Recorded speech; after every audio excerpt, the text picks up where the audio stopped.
আসামের পাথারকান্দি বিধানসভার বালিপিপলা গ্রাম পঞ্চায়েত। সেখানকার স্থায়ী বাসিন্দা হলেন শ্রীদাম দাস, একজন বিপিএল ভুক্ত। পেশায় তিনি একজন সামান্য কৃষক। সরকারি আবাস যোজনায় ঘর পেয়ে সেই অর্থের সাথে নিজের সঞ্চিত অর্থ যোগ করে বসবাসযোগ্য একটি ঘর নির্মাণ করেছেন।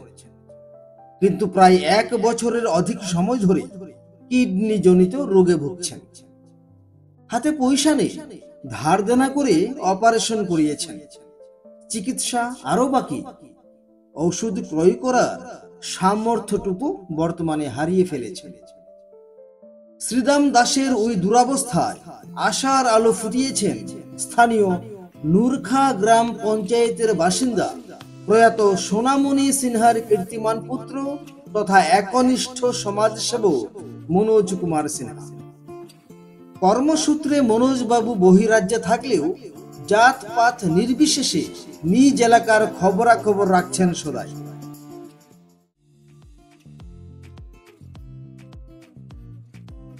এলাকার কিছু যুবক যারা সমাজসেবায় উদ্যোগী, তাদের মারফত মানুষের দুঃখ দুর্দশার খবর রাখছেন আর সেগুলি দূরীকরণের আপ্রাণ চেষ্টা করছেন।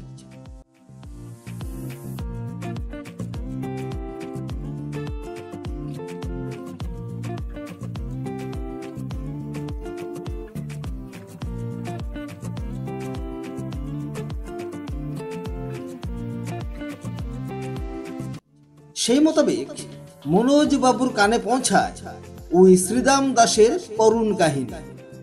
ওনার টিমের লোক পাঠিয়ে প্রথম ধাপে যৎ সামান্য আর্থিক সাহায্য করেছেন ওই শ্রীদাম দাসকে এবং ভবিষ্যতেও বৃহৎ আকারে সাহায্য করার আশ্বাস দিয়েছেন।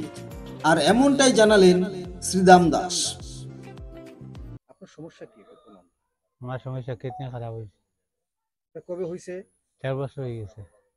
1.5 বছর হয়েছে। হ্যাঁ, মানে প্রথম কেমনে বুঝতে পারতেন যে আপনাদের এরকম না সমস্যা? আমার প্রথম হয়েছে গিয়ে তোমার আমার প্রস্রাবটা বন্ধ হয়ে গেছে হঠাৎ করে।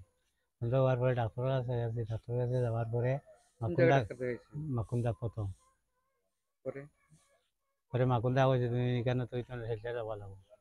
শিলচর গেছি মেডিকেল মেডিকেল যাওয়ার পরে তারা কইছে এখানে চিকিৎসাগুলো আমার পছন্দ হয়েছে না, নতুন গেছি তো কোনো লাইন পাই না, পরে গেছি গিয়া প্রাইভেট হসপিটালে। প্রাইভেটে যাওয়ার পরে আবার কইছে এরকম এরকম তোমার সমস্যা হয়েছে, অপারেশন করতে লাগবো। তারা 2 দিন টাইম দিছে, তারপরে অপারেশনটা করছে। তখন আমার 60,000 টাকা গেছে। এরপরে কই যে তোমার কিডনি খারাপ হয়ে গেছে, এমআর মজুমদারের কাছে দিছে পাঠাইয়া কেসিটাকে।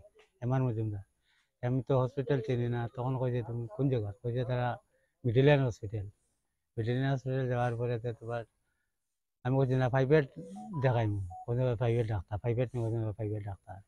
এরপরে তোমার মজুমদারে কইছেন যে তোমার টাইম ট্রিটমেন্ট করে করে মাসে মাসে যাইতা।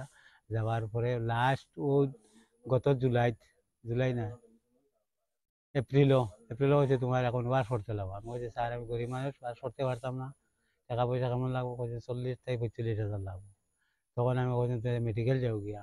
মেডিকেল গেছি, মেডিকেল যাওয়ার পরে তারা আমার পরীক্ষা করছে। পরীক্ষা করার পরে টাইম দিতে তুমি 20 তারিখ আইও। 20 তারিখ গেছি, যাওয়ার পরে 3টা ট্রিটমেন্ট করছে। তারপরে যে তোমার সমস্যা তোমার কিডনির, তখন তারা ওষুধ দিছে 3টা টেস্ট। এবার আবার বললাম কবে আইতাম, বলে 2-3 দিন পরে আইলই। এরপরে গেছে 26 তারিখ। 26 তারিখ যাওয়ার পরে ও আবার 3টা টেস্ট দিছে। দেওয়ার পরে আমি তো টেস্ট দেখাইছি স্যারডে। এরপরে আমি প্রাইভেট হিসাবে একজন স্যার আসেন হইল গিয়া অশোক কুমার গলা, তাদের সন্ধ্যা 6টার সময় তার চেম্বারও দেখাইছি। দেখানোর পরে তাইনটা কইছেন যে এই যে তোমার সমস্যা হয়েছে ডায়ালিসিস করতে লাগবো। কয়টা লাগবো স্যার? বলে 25টা। খরচা হতে কেমন লাগবো? বলছে এটা তো 2 লাখের মতো খরচা যাইব গিয়া, অতটুকু আবার শেষ। আপনার নামটা কি? সেটা আপনার শ্রীদাম দাস। দাস। বাড়ির ঠিকানাটা কি আপনার? এই যে জায়গাটার নাম কি? গ্রামের নাম হলো খাগড়াগুড়া। কাকড়াগুড়া। হ্যাঁ, আর এটা কোন গ্রাম পঞ্চায়েত? কালীবিলা গাঁও পঞ্চায়েত, মানে আসাম। ওয়ার্ড আসাম, নম্বর কত? 1 নম্বর। আপনি কি করেন? আমি তো গৃহস্থী কাজ করতাম, আচ্ছা। বর্তমানে তো কাজও বন্ধ। তো এতদিন যে চিকিৎসা করছেন নিশ্চয়ই আপনার অনেক টাকা পয়সা খরচা হয়েছে। খরচা হয়েছে 3 লাখের মতো খরচা হয়েছে। এখন আপনি কি চাইতেছেন? এখন আমি তো ভালো হইতাম, ওর টাকা পয়সা দিয়েও বলা বা ডাক্তারও গিয়ে যদি মানে চিকিৎসা চাই ওইরকম হইব, আর যদি কোন টাকা নেও গিয়া তেও হইব। টাকা দিলে তো আমি মনে করেন গিয়া শিলচার হোক বা গুয়াহাটি গিয়ে চিকিৎসা করাইলাম। আর যদি কোনো গুয়াহাটি যাইনি তাহলে গুয়াহাটি যাইম। ছোটবেলায় মানে আপনি টাকার অভাবে চিকিৎসা করিতে পারতেছেন না এবং পারতেছে আপনি সাহায্য চাইতেছেন। সাহায্য চাইতেছে। মানে মনোযোগ কি আপনাকে সাহায্য করবেন বলেছেন? ওই বলেছেন। আপনার বাসাটা কোথায়? তার বাসা হইলে নোরফা গ্রামে, মনোজ কুমার সিনহা, উনি কি করেন? সমাজসেবক কে? মনোজ সিনহা। ওনার কাছে কি আপনি সাহায্য প্রার্থনা ও করতেছেন? সাহায্য চাইতেছে। ওনার সঙ্গে আপনার কথা হয়েছে আগে? না, আমার কথা হয় নাই। কার কথা হয়েছে? আমার একজন ভাইয়ে কইছে যে মনোজ সিনহা আছে, একটা তার সাথে কথা হয়েছে, যে আপনাকে সাহায্য করবো? করবো, আপনি ওনার কাছে সাহায্য চাইতেছেন? চাইতেছি। শুধু এমনটাই নয়, স্কুলের জন্য অর্থদান, নিজ অর্থে এলাকার রাস্তাঘাটে নির্মাণ, শিশুদের জন্য পার্ক নির্মাণ, পানীয় জলের উৎস স্থাপন, যুব সমাজের জন্য খেলার মাঠ চয়ন, সবকিছুর প্রতি নজর যেমন রেখেছেন, আপন মনে এক এক করে বাস্তবায়িত করে চলেছেন। এই মনোজ বাবুকে ঘিরে আরো বহু জনসেবামূলক কাহিনী রয়েছে উনার গ্রামে। আজ না হয় এইটুকুই, বাকিগুলি অন্য একদিন হবে।